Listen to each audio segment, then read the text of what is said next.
The ridge was death. Jagged limestone that cut through morning mist like broken teeth. Chief Petty Officer Sarah Kane pressed against the cold stone, her rifle tight against her shoulder, eyes scanning the valley below through her scope.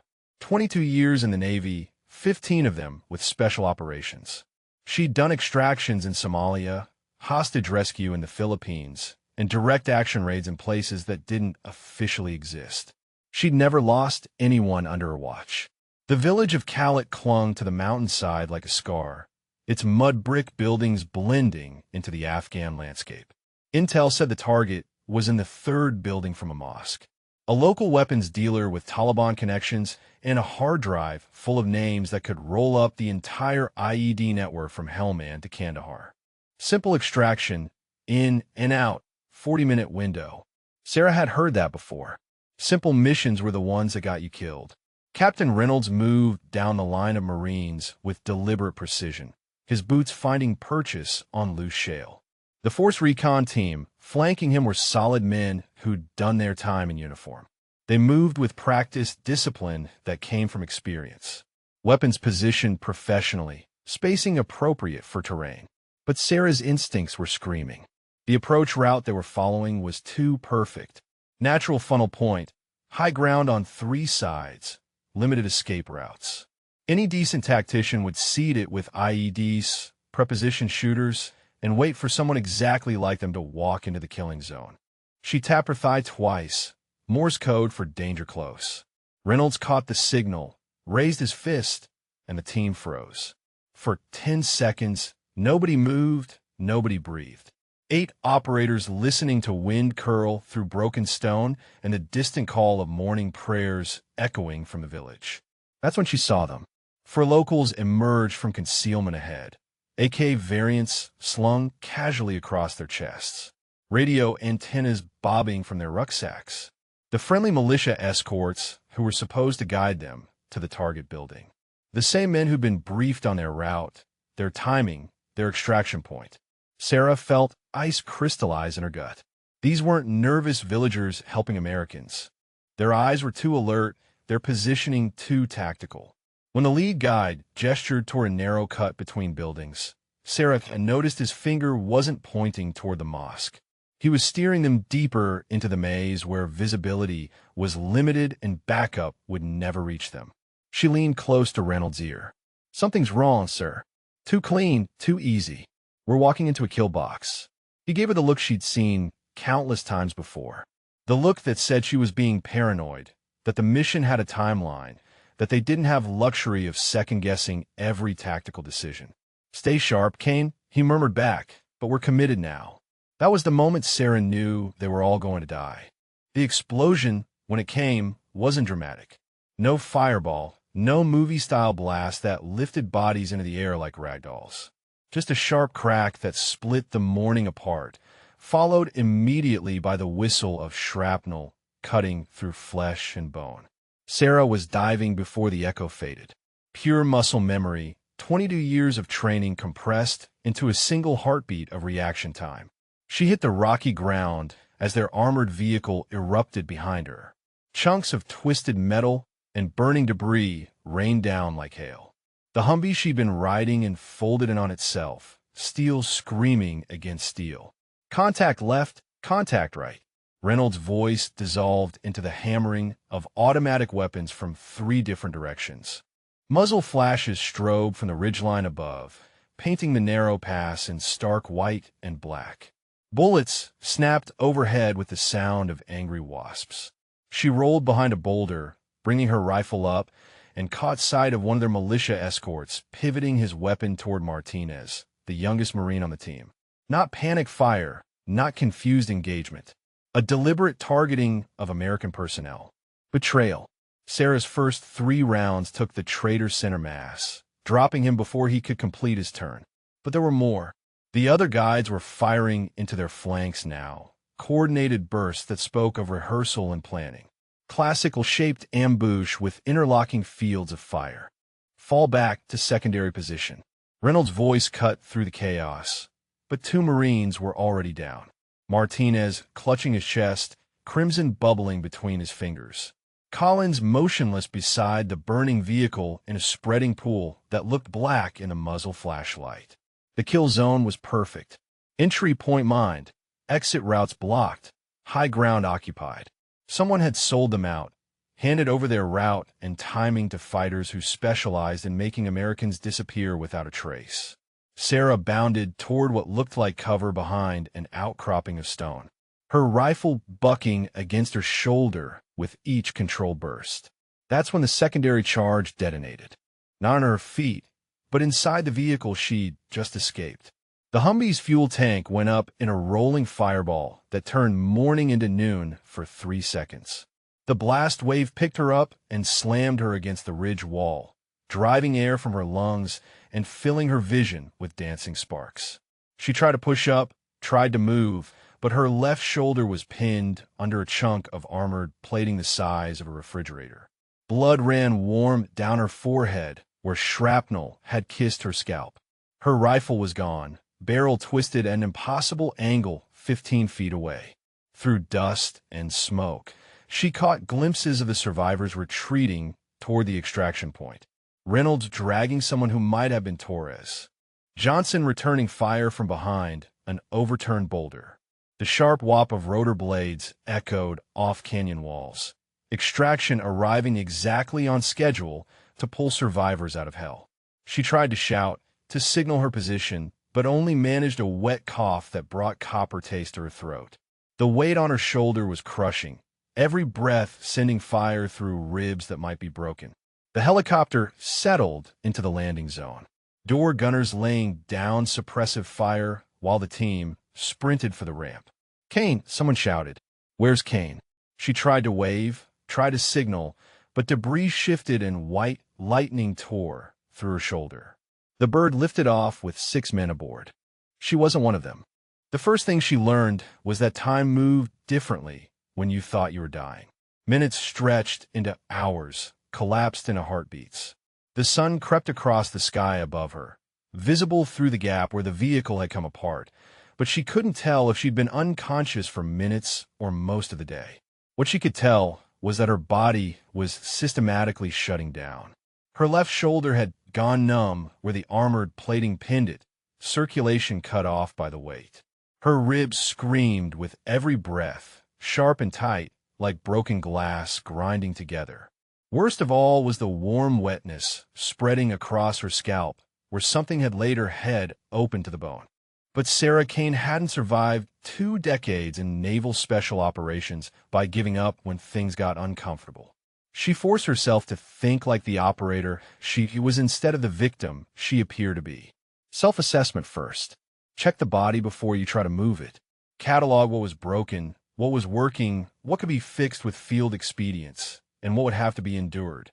She flexed the fingers of her right hand, all present, wiggled her toes inside her boots. Left leg responded normally. Right one sent spikes of pain up her thigh, but moved when commanded. Her head felt like someone was driving nails through her skull, but her vision was clear and her thinking seemed straight. The pinned shoulder was the problem. She braced her feet against a piece of twisted steel and pushed, trying to shift the armored plate. It moved maybe an inch before settling back into place. Dead weight that might as well have been a mountain, but that inch was progress, and progress, no matter how small, was the difference between surviving and dying. 15 minutes of careful leverage work bought her another few inches. Enough to feel blood flowing back into her fingertips. Enough to start working her hand free.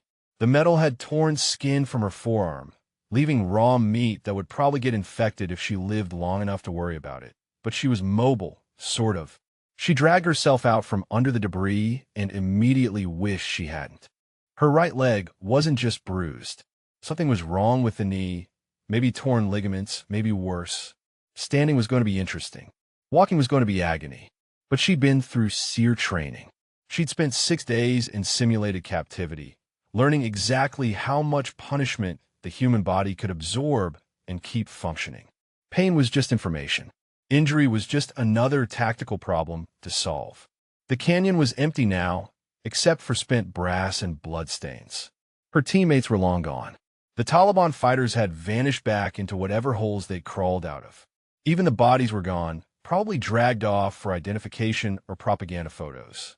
She was alone with the sound of wind whistling through broken stone and the distant call of birds circling overhead. Somewhere out there, helicopters were heading back to base. Radios were crackling with mission reports, and Chief Petty Officer Sarah Kane was being officially listed as killed in action, which gave her exactly one advantage. Nobody would be looking for her. She salvaged what she could from the wreckage. Her rifle was destroyed, but she found a half-empty magazine that had been thrown clear, a field dressing from her medical kit, soggy with blood but still sterile. The blade from her fighting knife, handle snapped but steel still sharp. Most importantly, she found her emergency radio buried under a pile of twisted metal. The case was cracked and one antenna had snapped off, but when she pressed the power button, a weak red light flickered to life. Battery at maybe 10%, range limited to line of sight. But it was a connection to the world beyond this godforsaken ridge, and right now that made it more valuable than gold. She wrapped the field dressing around her torn forearm, used strips of fabric cut from her undershirt to improvise a knee brace, and started moving. Not toward the extraction point. That would be watched now. Not toward the village. That was where the Taliban would expect her to go. Instead, she headed for the peaks. If she was going to survive long enough for rescue, she needed high ground, concealment, and a clear shot at the horizon for radio transmission. The old Soviet observation post that Intel had mentioned in their briefing was still up there somewhere, probably abandoned for decades but built to last. All she had to do was climb a 100-foot cliff face with a busted knee and one working arm. Sarah looked up at the rocks, then down at her improvised bandages, then back up at the rocks. "Well," she said aloud, her voice but steady, "this ought to be fun." And she started climbing. The cliff face was a vertical maze of handholds and death traps. Loose stone that crumbled away under her weight and gaps wide enough to swallow a careless foot. Under normal circumstances, it would have been a challenging but manageable climb for someone in peak physical condition. These weren't normal circumstances. Every pull with her injured arm sent fire through her shoulder. Every push with her damaged leg threatened to buckle her knee and send her tumbling back to the rocks below. Halfway up, she had to stop and rest on a narrow ledge, panting like a marathon runner while blood seeped through her improvised bandages. But she kept climbing because the alternative was lying down in the rubble and waiting to die. And Sarah Kane had never waited for anything in her life. The bunker, when she finally found it, looked like something out of a Cold War nightmare. Thick concrete walls pocked with bullet holes. A steel door hanging crooked on rusted hinges. Cyrillic letters spray-painted across the entrance in fading red. Inside, it smelled like rust and rat droppings and the kind of damp that seeped into your bones and stayed there. It was perfect. She dragged herself through the doorway and immediately started working. The radio equipment was long dead, stripped by scavengers or destroyed by weather, but the copper wiring was still there, coiled in the walls like metallic veins. And where there was copper, there was the possibility of communication. Her emergency radio had been built for battlefield conditions, designed to boost its signal by piggybacking on whatever conductive material was available. She stripped wire from the wall conduits, twisted it into a crude antenna, and lashed it to the broken stub of the radio's original whip. When she pressed the transmit button, she felt the faintest vibration run through her fingers. A pulse, weak but detectable, maybe strong enough to reach friendly ears if they were listening on the right frequencies. She keyed the emergency code, 3 short, 1 long. The call sign for Task Force Phoenix personnel in distress. Then she waited. Finally, just as the battery indicator dropped to critical, she heard it. A voice scratchy with static, but unmistakably American. Unknown station. Authenticate with alternate frequency. Sarah closed her eyes and keyed the mic Viper base. This is Phoenix 7. Authenticate Bravo Alpha 77. Silence stretched across the airwaves. She was about to repeat when the voice came back, crisp and urgent. Phoenix 7, this is Viper base. We show you Kia as of 0600 hours. Confirm your status. Phoenix 7 is alive and mobile. Sustained injuries during contact. Team extracted without me. I repeat, team extracted without me. Another pause. Then, copy 7. Stand by for instructions. Sarah slumped against the concrete wall and let out a breath she didn't realize she'd been holding. They hadn't forgotten her. Somewhere out there, people were already working the problem, calculating distances and extraction windows and tactical options. She wasn't alone anymore, but she wasn't safe yet either. Through the broken windows of the bunker, she could see flashlights moving along the ridge below. Voices calling out in Pashto, getting closer.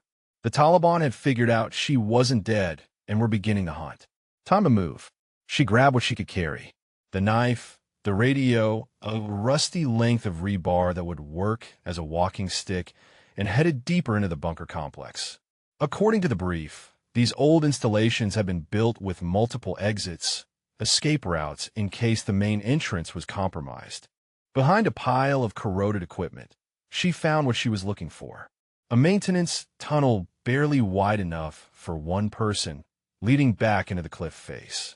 It stank of mold and stagnant water, but it was invisible from outside and headed in the general direction of the valley floor. Perfect for someone who needed to disappear. As she crawled into the darkness, Sarah could hear the voices getting louder. Boots on stone, the whine of radios, men who thought they were hunting a wounded animal. They had no idea what they were actually dealing with. And by the time they figured it out, it would be too late. The tunnel system was a relic from the Cold War, when paranoid engineers had honeycombed the peaks with passages designed to hide everything from radio equipment to surface-to-air missiles. Most of it had collapsed over the decades, but enough remained to create a hidden highway through the rock. Sarah moved through it like a ghost, using the sound of dripping water to mask her footsteps and feeling her way forward with the blade of her knife. Her radio crackled occasionally with status updates from Viper Base, but she kept transmissions to a minimum. Every time she keyed the mic, she was broadcasting her general position to anyone listening on the right frequencies. Behind her, she could hear the search expanding. More voices, more lights. The Taliban had called in reinforcements, maybe even foreign fighters. They knew an American operator was loose in their territory, and they wanted her head badly enough to commit serious resources, which meant they understood exactly how much damage she could do to their operation if she made it home alive. 3 hours after full dark, she found what she was looking for. A vertical shaft with rusted ladder rungs leading up toward a concealed exit near the valley floor. She climbed carefully, testing each rung before trusting it with her weight, until she reached a steel grate covered with decades of corrosion. It took 10 minutes of careful work with her knife to cut through the metal, but finally she was able to push the grate aside and crawl out onto a rocky ledge 20 feet above the valley floor. The view was perfect, clear line of sight to the horizon where the running lights of distant aircraft moved like stars against the black sky. One of those aircraft was friendly. One of them was coming for her. She set up her radio antenna, aligned it toward the open valley, and keyed the mic Viper Base, Phoenix 7, I'm in position for extraction. The response was immediate. Phoenix 7, Viper Base, we have assets inbound to your position. ETA, 30 minutes. Can you maintain position and provide security? Sarah looked back toward the peaks, where flashlight beams were still crisscrossing the terrain like searchlights. Then she looked down at her improvised weapons. A broken knife and a piece of rusty rebar. Viper Base, I can hold. Help is on the way. She settled into a firing position behind the rocks and started counting minutes. 30 wasn't very long in most contexts, but when you were injured and outnumbered and armed with nothing but spite and determination, it felt like a lifetime.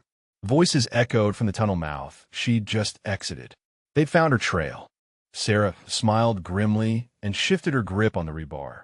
Time to remind them why they called her a SEAL. The first Taliban fighter to emerge from the tunnel opening probably never knew what hit him. He climbed through the grate with his rifle slung, flashlight in one hand, concentrating on the treacherous footing rather than scanning for threats. Sarah was on him before his boots touched the ledge. The sharpened rebar took him in the throat, quick and silent. He dropped without a sound, blood pooling on the wet stone. She dragged his body behind the rocks, and stripped his gear. AK-47 with 2 magazines, a pistol with a half-empty clip. Most importantly, a radio tuned to their tactical frequency. Now she could hear them coming. Ahmed found the exit. A voice crackled in Pashto. She went through here. Blood on the ladder. How many? Another voice, different accent. Maybe 8 of us. She's wounded alone. Should be easy. Sarah smiled and adjusted her position behind the rocks. Easy was the last thing this was going to be. The second man, through the opening, was more cautious. Rifle up, scanning the ledge before committing to the climb, but he was backlit against the tunnel mouth, and Sarah had been shooting targets in worse light since before he was born. The AK coughed once, and he tumbled back into the darkness. Shouts erupted from below. Panic fire sprayed from the tunnel, muzzle flashes strobing wildly, but they couldn't see her position, and she wasn't wasting ammunition on blind shots. She keyed the captured radio and spoke in perfect Pashto. This is the dead American woman. I have killed 2 of you. How many more won't die tonight? Silence on the frequency. Then, impossible. You are wounded. I'm a Navy SEAL, she replied calmly. Alone is my natural state. Wounded is just Tuesday. She waited 10 seconds, then added, your extraction is 20 minutes out. My extraction is 10. Do the math. It was a bluff, but a calculated one. From their chatter, she'd gathered they were expecting extraction by helicopter. If they thought American fast attack aircraft were already inbound, they might decide discretion was the better part of valor. The radio stayed quiet for 2 full minutes. Then, grudgingly, we withdraw. This is not worth it. Boots scrambled in the tunnel. Voices faded into the distance. Within 5 minutes, the ledge was quiet except for the rush of wind through the valley and the distant sound of rotor blades approaching from the east. Sarah slumped behind her cover, suddenly aware that her hands were shaking. Not from fear, from the adrenaline crash that always followed close combat. Her body had been running on pure determination for hours, and now that the immediate threat was gone, exhaustion hit her like a physical blow. Her radio crackled. Phoenix 7, Viper Base. We have visual on your position. Multiple heat signatures moving away from your location. You okay up there? She looked out toward the valley and saw them. 4 black shapes racing across the terrain, low and fast, and utterly silent. Special operations aircraft, the kind the Navy used when they needed to be invisible. Viper Base, Phoenix 7, position secure, ready for pickup. The aircraft curved in toward the cliff base like hunting sharks. In the lead craft, she could make out figures in tactical gear, night vision goggles glowing faintly green. Real operators, her people, coming to bring her home. The extraction was textbook perfect. The kind of operation that looked effortless but required years of training to execute. The lead aircraft maneuvered against the rocks while 2 operators in tactical gear went over the side, scaling the cliff face with mechanical precision. They reached her position in under 3 minutes. Chief Kane, the team leader's voice was calm, professional. No excitement, no relief, just the kind of matter-of-fact competence that marked genuine special operations personnel. Present, she replied. Can you climb down, or do you need assistance? Sarah looked at her improvised bandages, her jury-rigged knee brace, the dried blood coating half her face. Then she looked at the 2 SEALs waiting to help her, their gear clean and their weapons ready, and their eyes holding the kind of respect that could only be earned. I can climb. And she could. Every movement was agony, every handhold a test of will. But she made it down the cliff face under her own power and into the aircraft that was waiting at the bottom. The medical corpsman wanted to start working on her immediately, but she waved him off. I'm not dying in the next 10 minutes, she said. Let's get clear of the valley first. The aircraft roared away from the cliffside, bouncing across the terrain toward the dark bulk of a forward operating base waiting on the horizon. As they gained distance from the mountains, Sarah finally allowed herself to relax slightly. She was alive, she was mobile, and she had intelligence that was going to burn the entire Taliban network to the ground. The team leader settled beside her, shouting over the engine noise. Hell of a thing, Chief.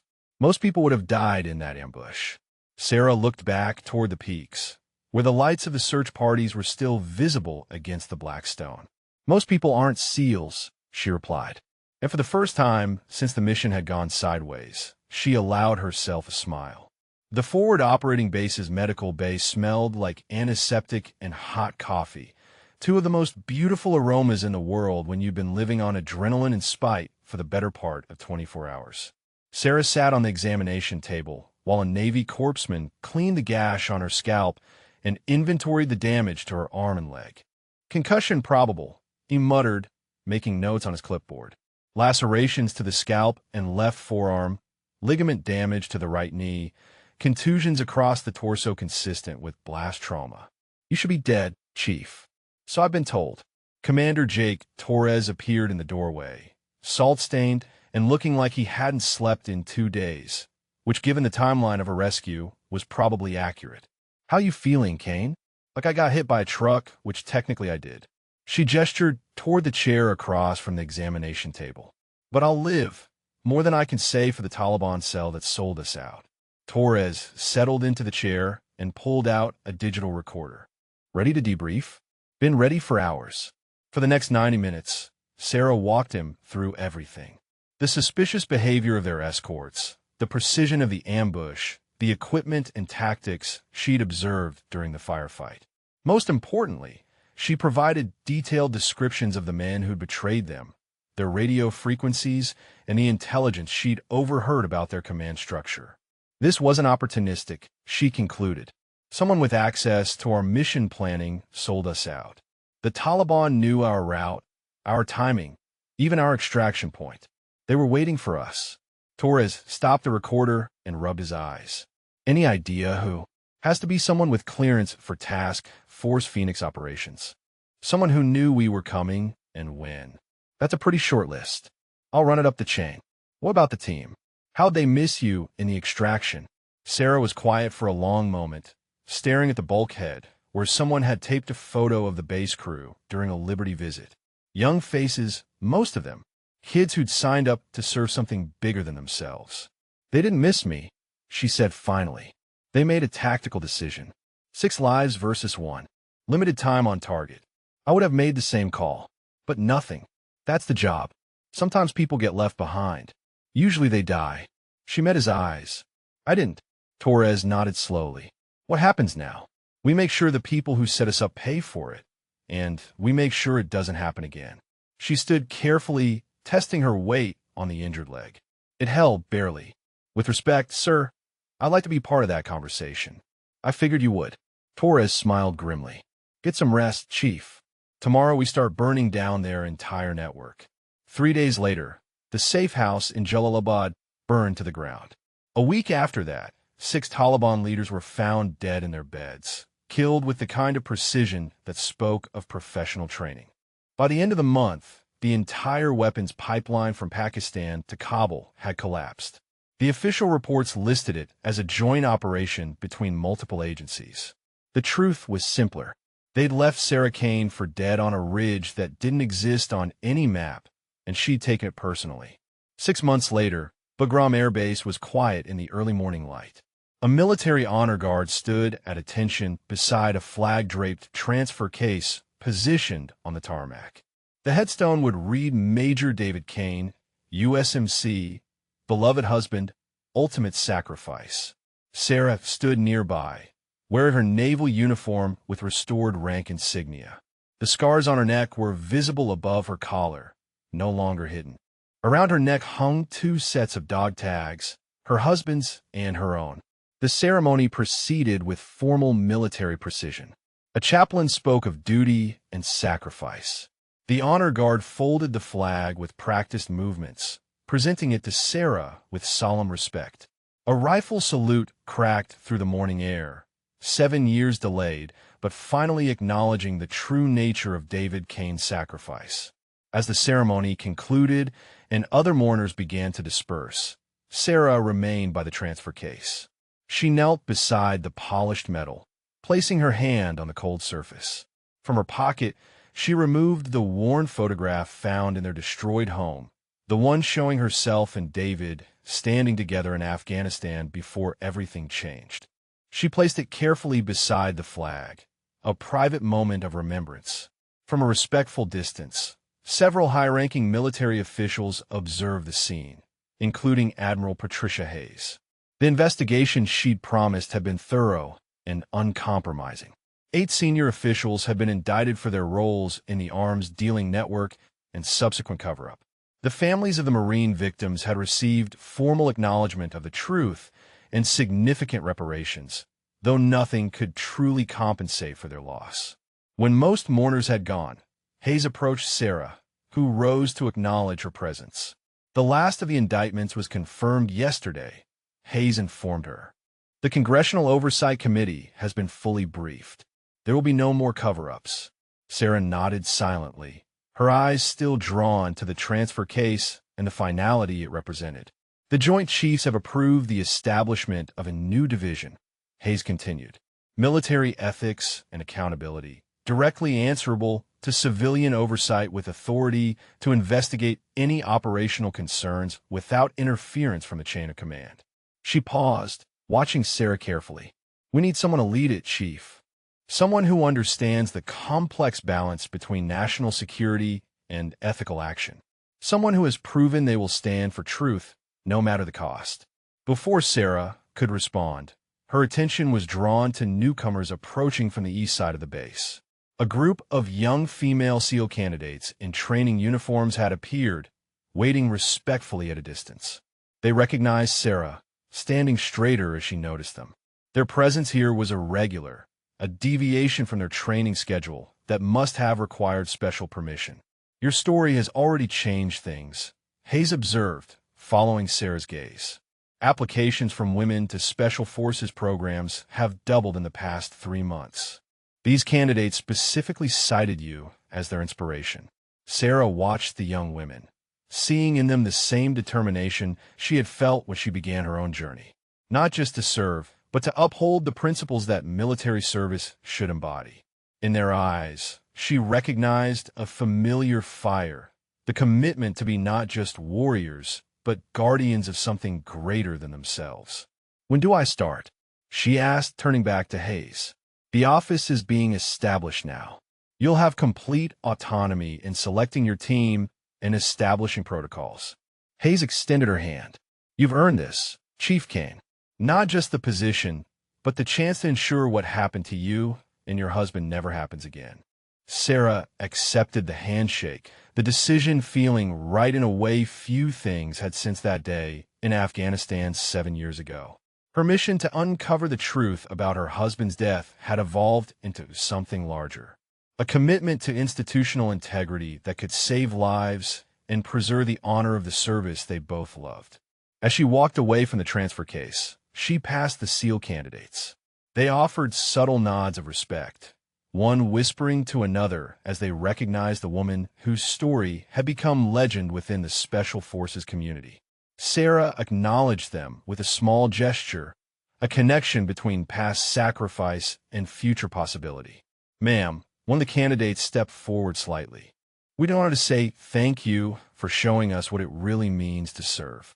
Sarah paused, studying the young woman whose eyes burned with determination. Honor the oath, not just the orders, she told her, words David had once spoken that had guided her through her darkest moments. Remember why you wear the uniform. The candidate straightened. Yes, ma'am. As Sarah continued toward the base gates, where a vehicle waited to take her to her new assignment, she felt David's presence with each step. The weight of his dog tags against her chest was no longer a burden of grief and unresolved justice, but a reminder of purpose. His mission, now completed, had transformed into her new beginning. Admiral Hayes fell in a step beside her. The Ethics Division will need a proper name, something meaningful. Sarah considered for a moment, then replied, Project Phoenix, to honor everyone who paid the price for the truth. Hayes nodded approvingly. Project Phoenix it is. The base grounds gave way to the administration buildings beyond. Sarah paused at the threshold, looking back once more at the distant ceremony where one chapter had finally closed. The horizon seemed clearer now, the path forward defined by purpose rather than vengeance. The justice she sought for her husband had evolved into a mission to protect the values that both of them had sworn to defend. 6 weeks later, the newly established offices of Project Phoenix occupied a secure wing of the Pentagon.